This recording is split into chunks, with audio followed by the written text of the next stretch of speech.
Hi everybody, how are you doing? Today we're going to talk about the process of buying decks because I've noticed that for me, decks is readings is just a tiny part of the entire process of looking at decks and buying decks, and I've become aware that it's way more than just the readings itself. Starting with when I hear about a deck, when I start looking for images for a deck, when I start looking at every single YouTube video that somebody's done about a deck, to keeping it in my cart for a while, or thinking about it if it's from independent publisher, to varying amounts of time that may go by to that point of where I actually may go and get the deck. And then there's this whole period of knowing the deck's on the way, checking the mail, just knowing it's going to be here. And then it gets here. And then I usually wait about a day or two. It's on the counter, it's on the table, and I'm just sort of gazing at it longingly as it sits in its beautiful original packaging, and I kind of look at it as I go by, and but I savor that moment of, or it's usually a couple days of that fullness, that feeling of it being here, and then there's the opening of the deck, which is just usually sublime, and going through every card, and then the whole process of getting familiar with a deck is a whole other thing. So I've been thinking a little bit of what is this whole process about, and it reminded me of a class that I've taken recently. The whole class was about yellow. It was a 10-week class on the color yellow, taught by Robert Bosnak from Young. The class was offered by Young Platform. It's actually talking about about yellow in alchemy, and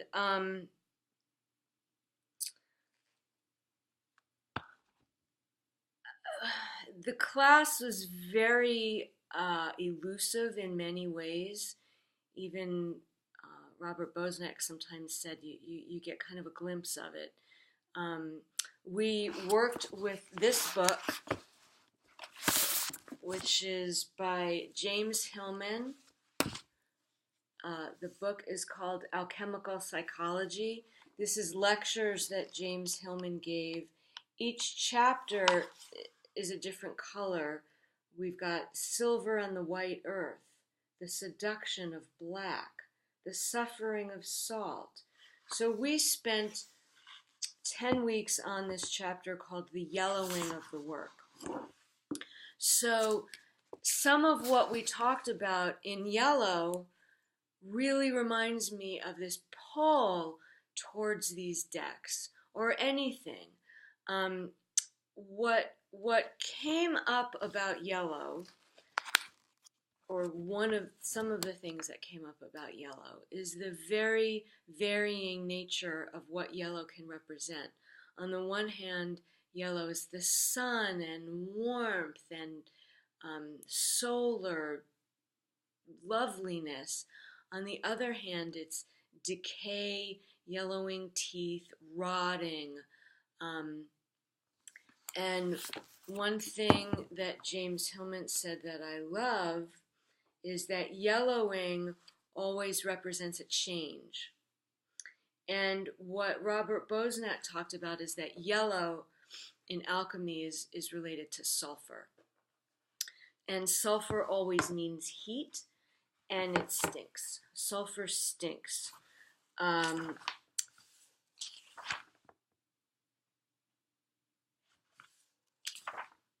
Let's see. So,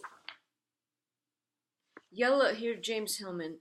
Yellow signifies a particular kind of change, usually for the worse. Withering leaves, aging pages, long stored linen, old teeth, and toenails, liver spots, indelible foods of stains of food. The process of time shows as a yellowing. The alchemists spoke of it as putrefaction and corruption. So where I got confused, and Robert Bosnak talked about yellow in contrast with white. White is this nice, reflective place where you're kind of in your own bubble, and but sulfur pulls you out into the world, and and he talked about it in terms of wanting something, wanting to buy something, which is what I thought of when I thought about what is going on with me when I want these decks. So he said sulfur makes you want to have things. It's that which makes the outer world alive. And you have this feeling of, I want to have it. I want it to be part of me. So when someone wants a car or anything, sulfur's pulling you into the world. And Robert Bosnak gave this idea that's been working on me for months since I heard it, about letting there be some space between that feeling of I want it and going to buy it, and being able to have that feeling of wanting it without acting on it. And what is that like? To breathe and have that feeling of wanting the thing without going to get it. And so I've really been, I think, working on this in general in terms of consumerism, but I've been really thinking of it in terms of this whole process that I go through with the decks. And sometimes it's quite a long time now. It was before too. I ponder, I make sure that I really, really want the deck. And I've looked at it enough, and I've looked at enough YouTube videos, and I know I want it. So I'm usually never disappointed. Usually, been a couple times. And not every deck I use, and a lot of them kind of sit there. And so I really want to be careful to avoid that. Some decks I like having even if I don't use them, and maybe use them for comparative rather than reading. Let me see if there's anything else about sulfur. I mean, we spent 10 weeks, 10 classes on yellow and sulfur. I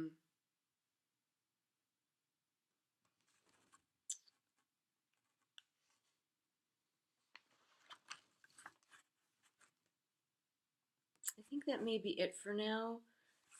There's raw sulfur, and then there's refined sulfur. Raw sulfur is very volatile and fiery, and the raw sulfur is more refined. And I get lost here because I'm not sure how the raw sulfur gets refined, but the refined sulfur is more like what can permeate when messages get through to people, as opposed to just clashing. And I'm getting off track and wanting to share everything I heard about sulfur and yellow, but I think for this particular discussion right here, it came in really valuably.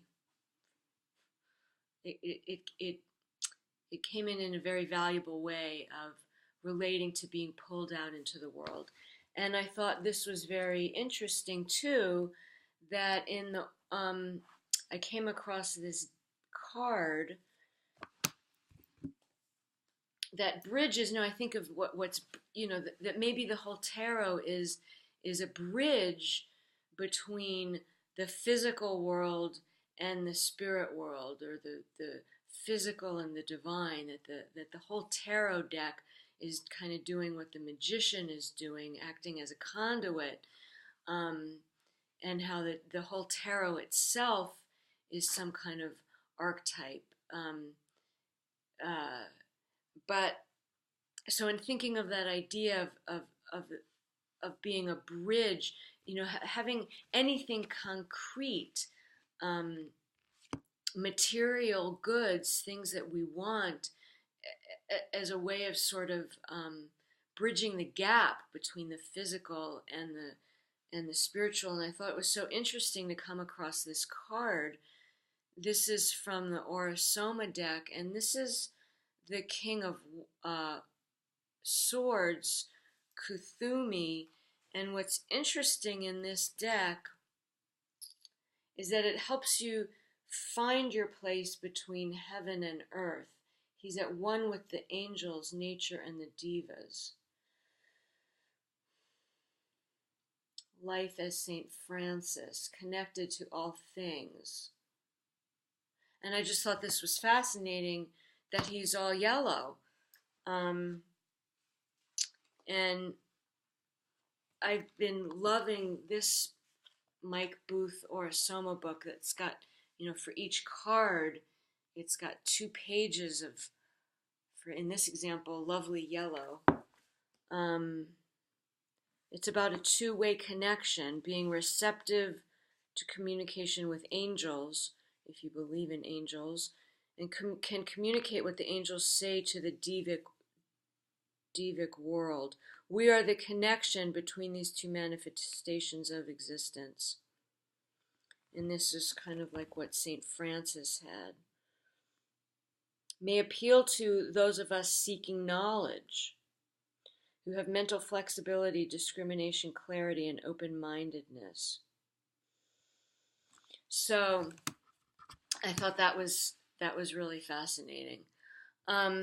So I think that's all we're going to say tonight about yellow and sulfur and the pull into the world and